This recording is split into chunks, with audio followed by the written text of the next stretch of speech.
Hey, hi everyone. Back for another week of Premiere Pro. So today we're going to look at audio.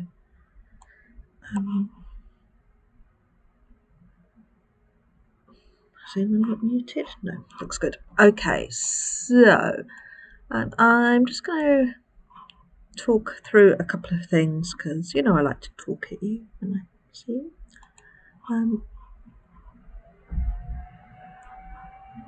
That's my screen. That's everything. Okay. So I'm just going to literally talk about a couple of things. I've got a little video I want to show you as well, and then we will work on some audio in Premiere Pro. Okay, so while we're talking, there's the link. If you download Premiere 5 and Premiere 6, the two audio folders, we will look at those in Premiere. Okay, so while you're doing that, I just want to talk a little bit about soundscapes and sound and copyright and all the things that are quite important if you're working with sound. So firstly, I just wanted to show you this again. I know I show you this quite a lot. Where does the audio fit into the post-production workflow? And for me, I would, everyone's way is different, but I do it at the beginning. So as part of my ingest, when I'm getting my footage ready, when I'm getting all those early things done, I clean up my audio and I get it into Premiere because I like to make sure that the motion graphics and things match up with my audio. I'm quite on that. So I would do it at the beginning. And I wanted to quick talk about the elements of sound design because when I've done this previously, these sessions have been on campus. Obviously it was at Rochester, but the sessions were on campus. And I would teach quite a solid bit of actually recording sound for yourselves as part of that. So I would do the sound studio and go out with sound recorders, with the boom, the floppy thing. And I can't do that teaching this way. So I just wanted to run through some of those elements with you.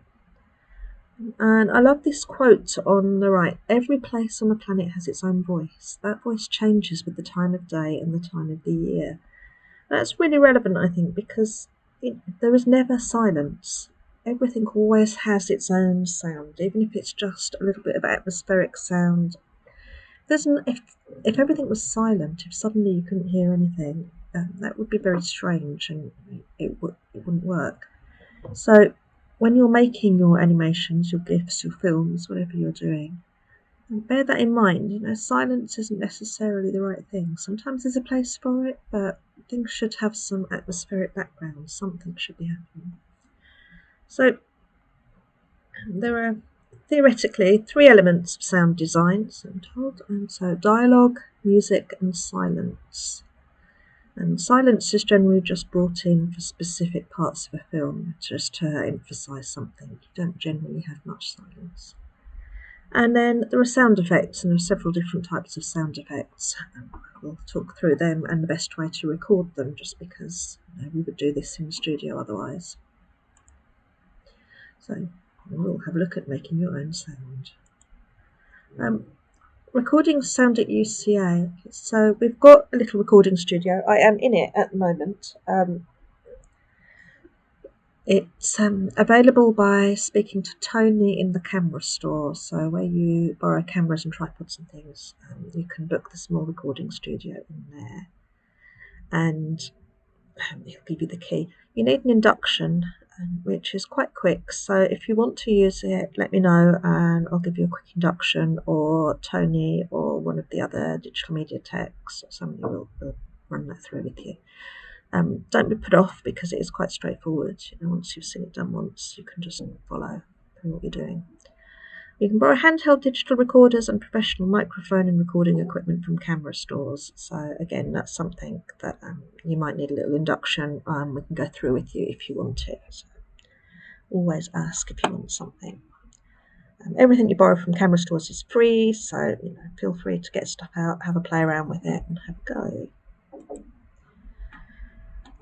So when would you need what for recording? And I just wanted to split this up a bit so you've got an idea as to what you could record outside by yourselves and what you might need a bit more help with. So dialogue and narration, anything talking clearly, as I'm doing now, is best recorded in a studio or a quiet place. So it doesn't have to be in a studio like this. You could do it at home. Turn off your electronics, turn off the fridge if you're recording at home. And it could really do with being done with a decent microphone, which again you can borrow from the camera store and take home if you need to. But use a room that don't echo if you're doing this at home, curtains and soft furnishings. I said this to my morning group as well. I come from a family of musicians and sound engineers. I'm a sound engineer by trade. And when I was a kid growing up, we often had whole groups of people, bands and singers in the house who would record things in the bathroom. And they would hang up my duvet on the shower curtain rail and so on, just to deaden that sound so that they had a non-echoing room. And that's still a perfectly valid way of recording today. Lots of people still do that. So dialogue and narration, record in a quiet place, deaden the sound, and turn off electronics. Isolated sounds. So this is quite interesting. So the viewer shouldn't be able to realise that the sound wasn't part of the filming itself. And I'm going to show you a video in a minute that really sort of makes this clear how that works in a film. But again, record in a sound booth or a studio or a quiet room, something where the echo is deadened, something where you've got lots of fabric to soak up the noise reflection. Ambient sound. So this is a nice one that you can take this outside. You can use your mobile phone. You just get some nice sounds of the street or birds or sounds of the sea or whatever it is you're doing. And if you take quite a bit of footage, you can layer it up in post-production. So you can layer that up in Premiere Pro and really draw out the best of that sound. Literal effects. So Foley Studio sounds, and I'll show you a video on this in a minute. But I think that's quite important. It associates in your minds with specific events and tells you clearly what is happening. So we looked at this a little bit when we talked about colour as being a sort of motif that takes you to a certain place, reminds you or lets you know something that's going to happen. And literal effects work in the same way.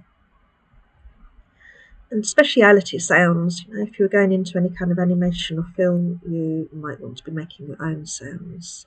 And I'm going to start with what does it sound like and move on to how you can make it. And I just wanted to talk a little bit about using pre-recorded sound. Okay, so copyright, the dreaded copyright. So copyright applies to most music and some speech and sound effects.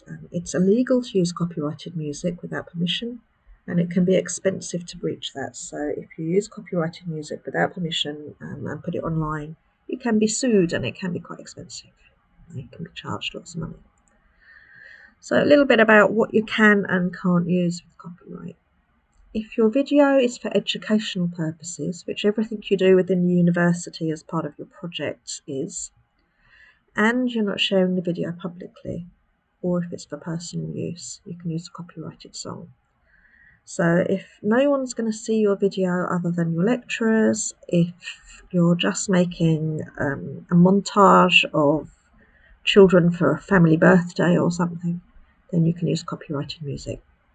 If you're going to put that video out on social media, YouTube, on your website, or as part of the final show where people come in from outside and look at it, you cannot use copyrighted music. So ways around that, there are a few. So the first one would be ask somebody to write and record you some music. Some people will know someone that can do that for them. So that's a first option. Second option is music that's over 70 years old is public domain music, and that's free to use. So that's why you'll often find sort of a lot of adverts, hip-hop tracks and so on. They use 1920s, 1930s ragtime music and thereabouts because they can use those loops, they can use those bits of track, and it's free to use. So you can find something over 70. And actually, that takes us to 1952. So there's a lot of stuff that was made before 1952 that's actually really good. So that's an option. Third option is to look for Creative Commons music. So lots of artists will share their work through Creative Commons nowadays, and there's different ways that you can use it, but generally they've chosen and they've said that people can use this work, use this music, and it breaks down pretty much into a couple of sort of themes. So you've got the original copyright that we've been talking about. We've got stuff that's released under Creative Commons, so that is where people say what you can do with it. So some people might say you can use their work, you can play it alongside your visuals. Some people might say that you can remix their work, you can chop it about and do something with it. There are different ways that you can use Creative Commons music, and you have to look for the little label-y sign there, the CC. And then public domain music comes with the PD sign. So there's like a little bit of copyright law in there. And finally, I wanted to just go over this. Royalty free is not the same as financially free. So when you look online and you see sounds, you can download 15 loops for drums or something, royalty free. Doesn't mean that they're financially free. Anything royalty free means you can use it in anything. It's stock music. You obtain the copyright from that when you purchase the music. It's not the same as financially free. You might still have to pay. So where can you get free stuff? And it's worth taking a note of these if you're going to be doing anything where you might want sound effects or music. YouTube has its own audio library. So it's there, YouTube/audio library/music. They usually don't require any kind of acknowledgement at all, but sometimes you might need to put the artist link in the video description. So at the end of your video, you might need to say music by so-and-so on YouTube. But usually everything's, usually you don't need to do that. 3 good places for Creative Commons licensed music is the Free Music Archive, Bensound and freesound.org. And they both have all 3 of those have lots of ready-made music tracks, and they're sequenced by genre. You can choose what you want from there, so that's a good place to look. And sound effects, 3 good places for free sound effects are Soundgator, no copyright sounds, and Looperman if you're looking for short loops for GIF animations, rotoscoping and so on. So you've got 3 things there.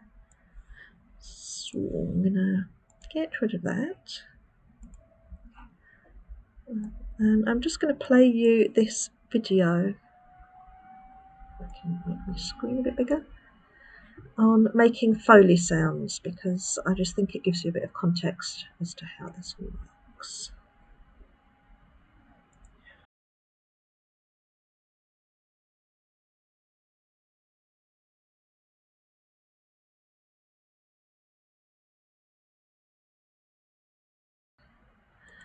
It's interesting to see what happens in real, and that's Warner Brothers Studios. So all the big studios, all the big filmmakers work in the same way. Very little of what you see in a film has been recorded at the time. Most things, all the sound effects, a lot of the dialogue, it's all recorded separately and then just added in over the top later. Just get rid of that. Okay, so let's do some Premiere Pro.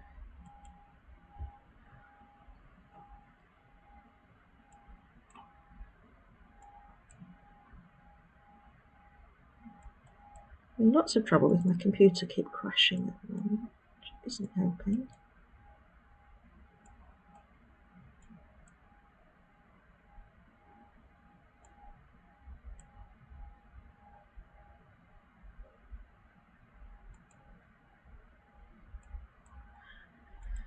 I can't get to my import window. Oh no, I can just about. So we're going to look in the folder Premiere Audio 1. I'm just going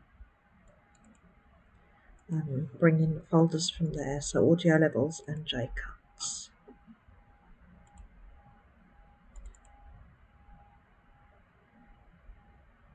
In folder audio levels, who knows what's gone on with my project window here.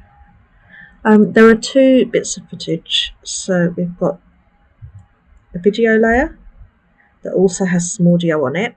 We know that because it's brought in this line here on the timeline, and it's brought in another track underneath, so the audio track, and we'll look at how that works in a moment. And there's another track in there that's just audio. Okay, and we know it's just audio because it's just got the green wavelength sign on the front there instead of a picture of a track.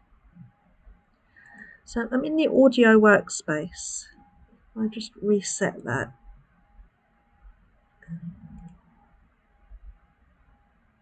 Doesn't help at all, has it? It's because my zoom bar is in the wrong place. Okay, so I've just got my piece of footage showing in the source window here. And I can choose, at the moment it's looking at the video, but I can choose to look at the audio itself by double-clicking on the audio button there at the bottom.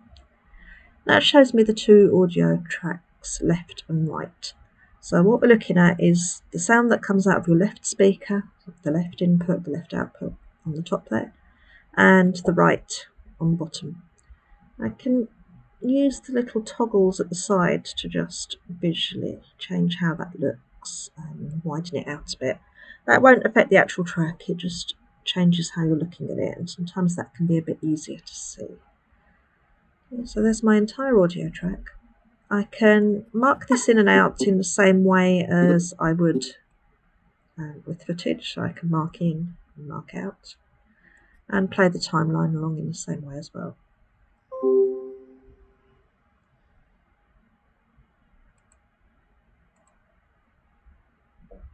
Something beeped, don't know what it was. Okay, so if we look along the track, I'm just going to zoom in a bit using the toggles. We can see what's really going on here.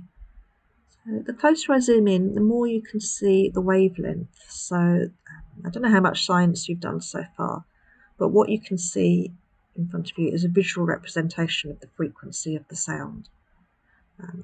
So wherever you can see black fuzz, there's going to be some kind of sound.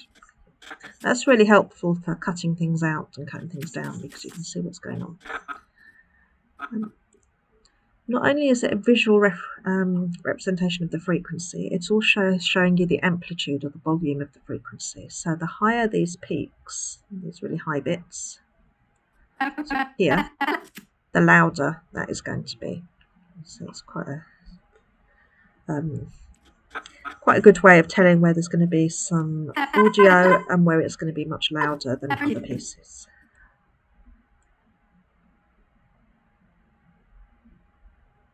I'm just going to scroll that back in.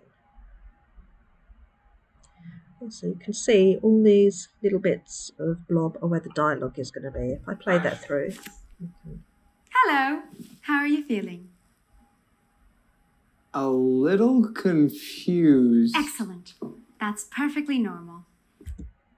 Okay. So we can look at that in the same way on our timeline down here. So if I just use the toggles to extend the timeline down, you can see we have the left channel on the top there, and the right channel on the bottom. So I can apply effects to this in the same way as I apply visual effects. I can apply transitions as well.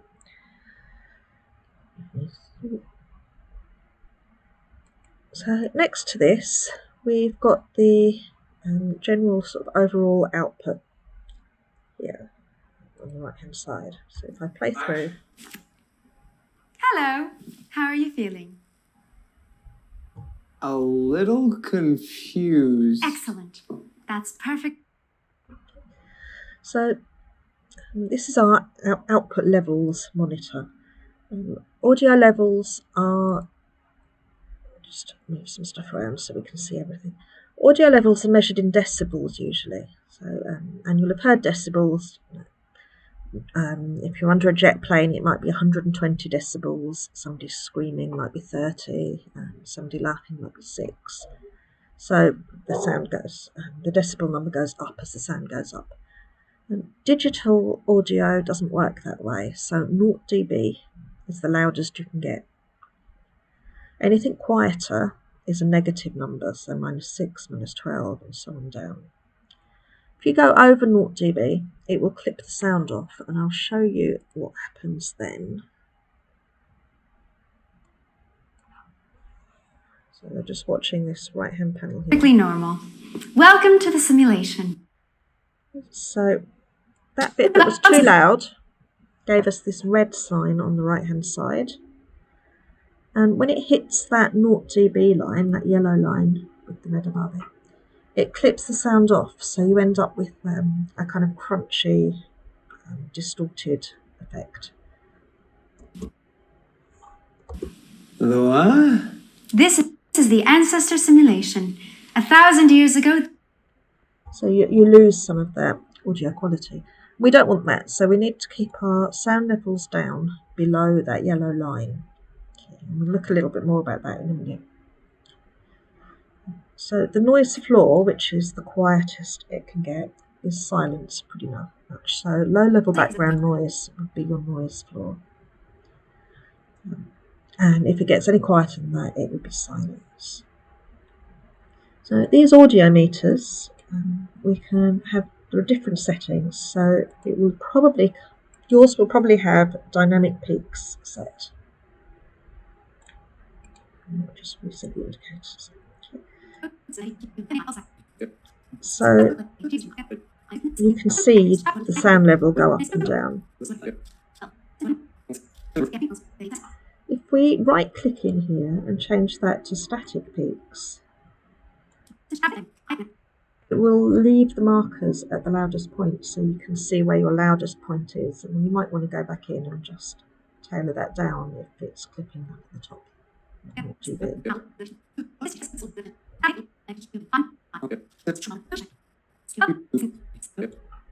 You can reset those. I can show the colour gradient if you prefer to look at it that way, but it doesn't really make a huge amount of difference. I am an AI. I'm going to help you get set up. That's good. And you can, if you want, choose the range of the audio so you can be a bit more responsive, but 60 dB gives you plenty, so I tend to leave that as it is. We're going to come back to the audio mixer when we bring another piece of audio in. I'm just going to look at what we can do to make our footage sound better, to make our audio sound better. We've got this essential sound panel on the right hand side. So this is quite new in Premiere, I think. We've got other options that we'll have a look at in a bit more detail in a moment, but we can use effects from the effects panel in the same way. They're sometimes a little bit more tailored to what you want to do. If you were really getting into sound design, you would ditch Premiere Pro and you'd do this in Audition or Cubase or some other software. If we're just doing basic adding sound to our work and just messing around with basic stuff, then it's okay.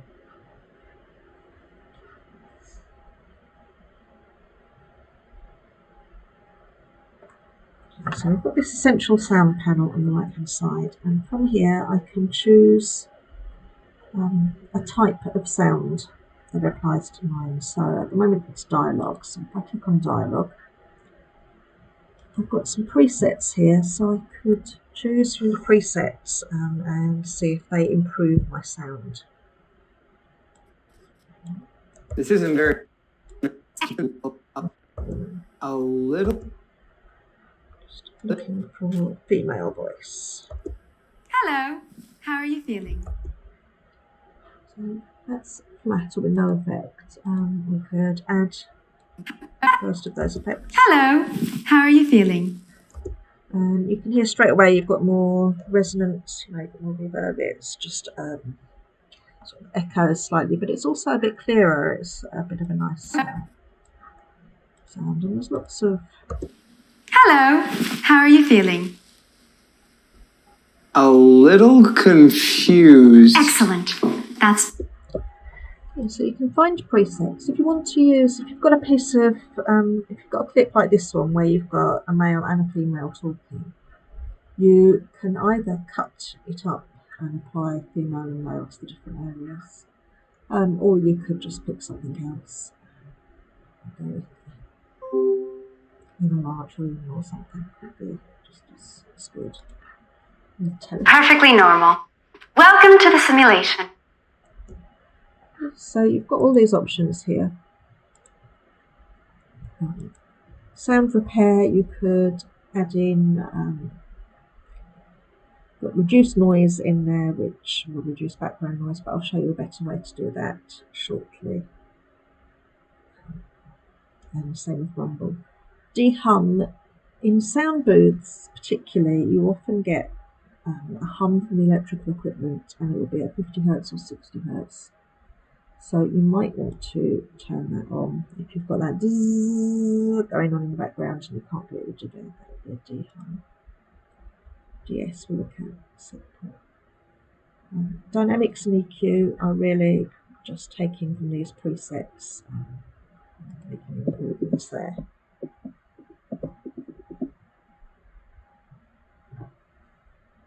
And then at the bottom you've got clip volume, so I could adjust the clip volume there or mute it. But again, we'll look at a better way to do that shortly. Okay, so you can adjust clip volume over here in the channel, or you could adjust here, which is amplifying rather than adjusting volume.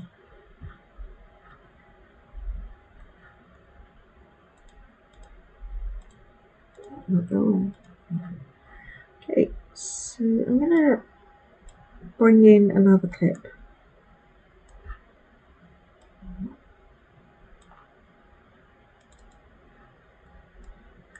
This is an audio track. I'm going to mute my first clip so I can mute the track here on the track line.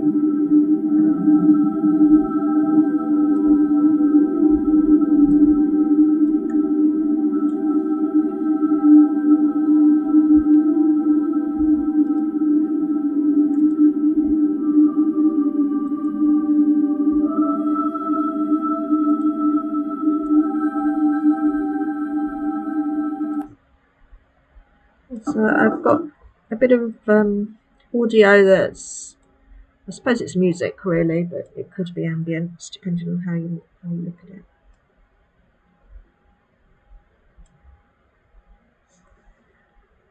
So I select that clip. I can choose the type of audio it is, so music. And again, I've got some presets, so I can balance it, I can cut it down, whatever. I've got the clip volume level down here, but again, that works slightly differently to the volume over the overall volume. Again, we'll look at all that separately at the moment.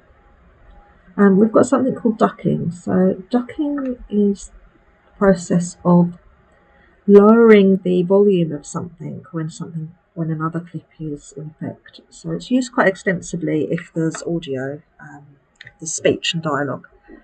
When somebody starts to speak, the background music just lowers slightly. So you can choose to duck. You might want to duck against everything, or you could just duck against the vocals. So duck against dialogue clips. And you can play around with the sensitivity and the fade just to get it right, but ideally your background music will fade out just a little bit as your vocals come in. So that's ducking. I'm going to use this to go and have a look at the audio mixer now. So that's on the top left. If that's not there, if that hasn't come up, if you go to Window, you can just turn on Audio Track Mixer and click whatever sequence you're on. Okay, so this has got, this particular one's got 4 bars in the track mixer. So we've got one for my first clip, for the dialogue clip, so that's in on audio 1. The music track here is on audio 2. And then we've got 3 has nothing on it because we haven't put anything on it yet, so 3 is an empty track. And then the 4th one is the overall levels. I'm just going to stretch that out so we can see it properly. So if we come across the top, we have got the input channel. So if you've used a physical mixer, it works in totally the same way. We've got the input channel, got what we're going to do with it. We've got the left and the right pan, so you might want your vocals to come from the left and your music to come from the right. Or you might want to split the vocal up so that the woman speaks from the left speaker and the man speaks out of the right speaker, or whatever. It's quite common in music recording. If you're recording a band, you would pan it so that the bass guitar on the left is slightly comes out of the left and the drums slightly tilted to the right, or whatever. So you'd use that there. And they just roll. I can't really show you on my laptop because I haven't got a proper stereo sound. But if you have a play with that, you will soon see. We'll ignore read because we are just reading. Then we've got mute, solo, and record. So mute will mute the track. Solo will just play that track, so it will solo it. And record will enable it to record onto if you wanted to record over using the record button at the bottom there. And then we've got the audio, the volume slider, the level slider. So if I'm mastering this, but I need to not let my volume clip over 0, so I don't want any red in my levels. And I need to adjust my 2 tracks here so that you can hear them both reasonably clearly. Hello, how are you feeling? A little confused. Excellent. That's perfectly normal. Welcome to the simulation. The what? This is the ancestor simulation. 1,000 years ago, this is what it felt like to be human. I am an AI. I'm going to help you get set up. Oh, that's good.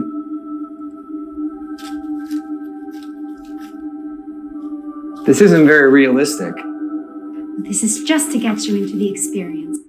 Okay, so what I'm aiming for is to come as close to 0 as possible without going red or going over the top. I could stay away from 0 by just having everything really low.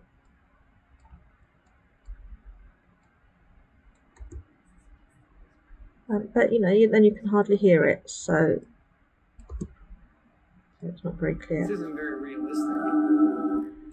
I could, I suppose, do this by having these 2 really low and then just turning up the final output. Notice the sensation of touch. But again, that doesn't really, it's not very clear, so that's not the best way to do it. The best way to do it is to individually sort out each track level and then put them all together.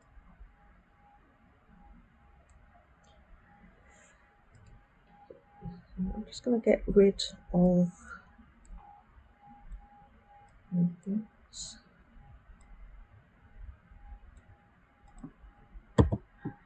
So we'll go back to this audio track, Looking around, that's the dialogue track. Notice this. And look at a couple of ways of making the audio sound better. And we've got these side essential sound panels, and you can use those, or another way to do it, just give me enough room on this screen for me, there we go, would be in the effects panel where we've got audio effects and some audio transitions as well. So there aren't many audio transitions, there's just a couple of crossfades. But in audio effects, we've got lots of tools. And the one I actually wanted to show you was, I just wanted to show you a way of reducing the noise and sort of improving the volume. So when I record these videos for you, I'm just recording straight into my laptop. The microphone's not very good. My voice is quite croaky. I've got a horrendous South London accent, and I tend to not say all the ends of my words. So I know that my voice recording is going to be a bit meh. You know. I'm not a good speaker for speaking to people in real. So I know I've got to do a couple of things to it. And then secondly, there is the hum in here, so you can hear zzz, and there's also the whir of my laptop. And there's a bit of a rattle from the radiator as well. So those things all need to be repaired. Premiere isn't particularly good for this, but it's got a few things that you can use just to improve it slightly. So the first thing I'm going to do is try and get rid of hum and fan sounds. So I can look in noise reduction. I'm just going to choose denoise. There's de-hum as well, but I'm going to choose denoise. I'll just drag that straight on. Then if I go to the effect controls and scroll down, I can find all the stuff for my audio. Actually, it's got loads of stuff that I left on already, so let's just get rid of those. So anything that you've added in the Essential Sound panel will appear here. There, so there's my denoise. And I'd want a custom setup, so if I click on Edit, it gives me this, and now I can play it through. Hello, how are you feeling? A And you little can see clearly it really confused. good. Excellent. That's perfectly normal. Well, If I click on Output Noise Only, just turn that up. From there, just so you can hear it.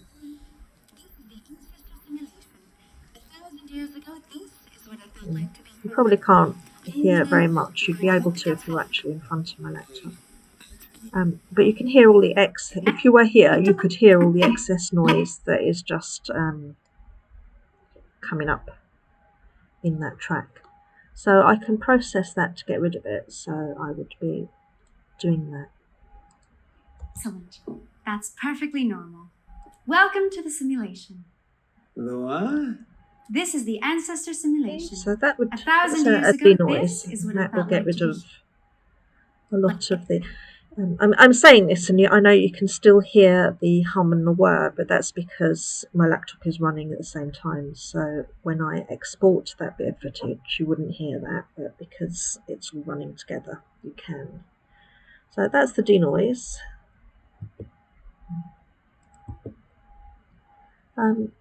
We've also got a dehummer there, which you could use if you need it.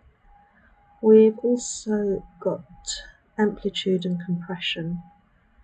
So I talked a bit about using the clip volume down here on the right hand side and how that works, and how it doesn't quite work in the same way as an overall volume meter.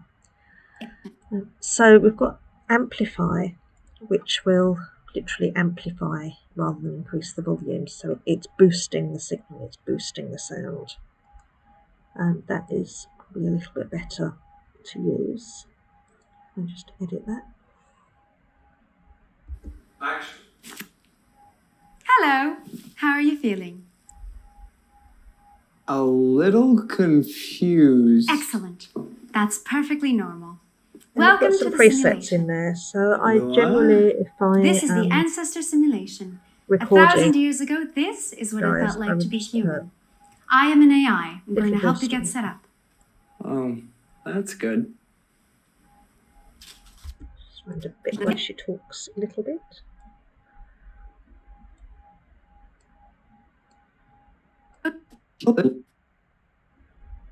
A little confused. Excellent.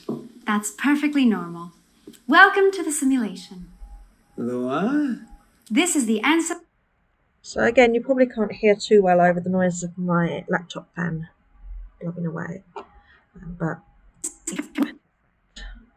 so I'm going to delete this track because there's another thing I want to show you from my bin.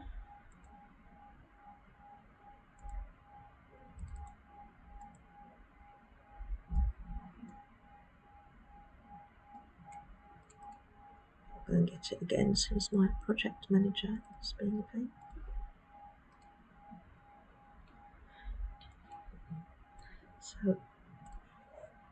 So this piece of footage, I just want to demonstrate something called J cuts, so L cuts. Make that a little bit bigger. So at the moment I've got this piece of footage where it's raining and there's some rain sound with it.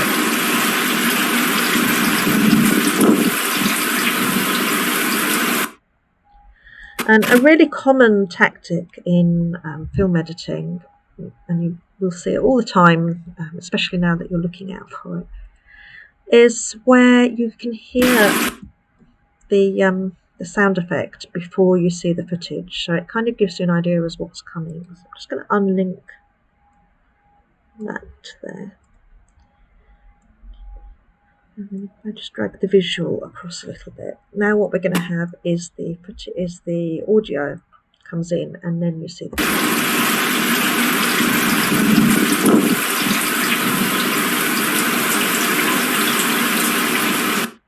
okay, so you see that all the time in films, and that is a J cut, but it's well worth thinking about and using that because it is quite effective. So check the chat, nobody's there, so I'm going to just keep rambling on and get rid of these things. I'm just going to reset my window in the hope that it sorts out my panel. Project panel. Okay, so I'm going to get rid of that and move on to the second folder, which is audio 2, and bring that in.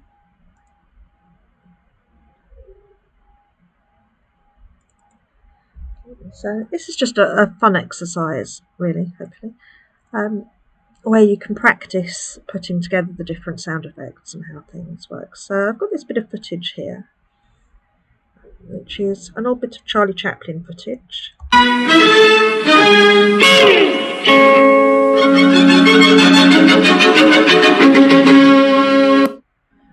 So it goes on like that to the end. And it's got the music, but I've also put in here a whole load of sound effects. So I'll just stretch that up.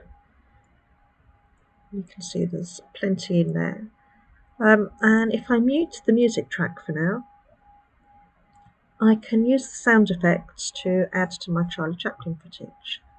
So I'm going to start just because I've done this before and I just want to keep the time that I'm talking at you down. I'm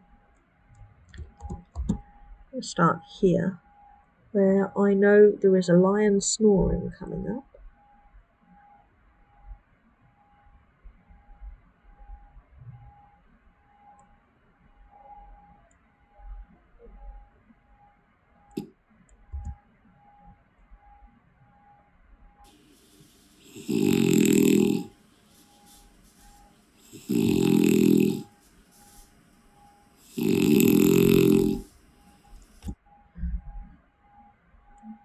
So I've got my lion snore in there, and that's a classic place where you could put the J cut. You could bring the snoring in before he gets to the actual visual of the lion, and that would be a J cut.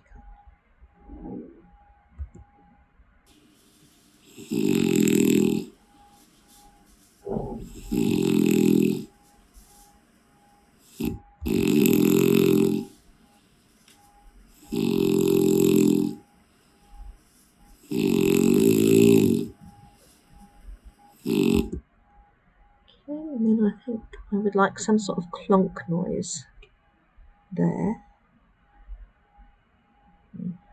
So some of these names are quite long, so to see what they are, you might want to hover around at the top of where it says name until you get that little double arrow. And you can just stretch that out the way. And now I can find something slamming on the wooden desk. What's that sound like?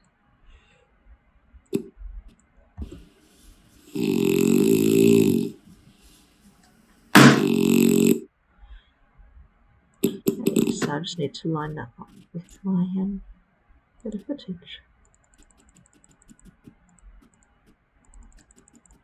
I'm just scrolling through the frames till it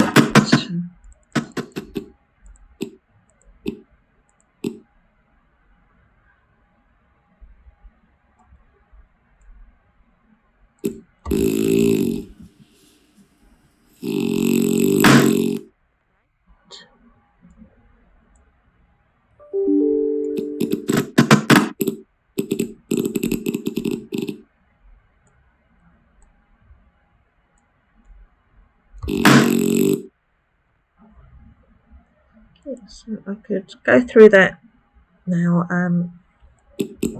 Some people like to add everything to the same timeline, the same track on the timeline, and then work in the audio panel. So work over here to edit the clips, and some people prefer to put everything on a different track, and then you can move to the mixer. Whether that's gone afterwards, and you'll end up with quite a lot of mixer tracks. There's no right or wrong way, it is whatever way suits you.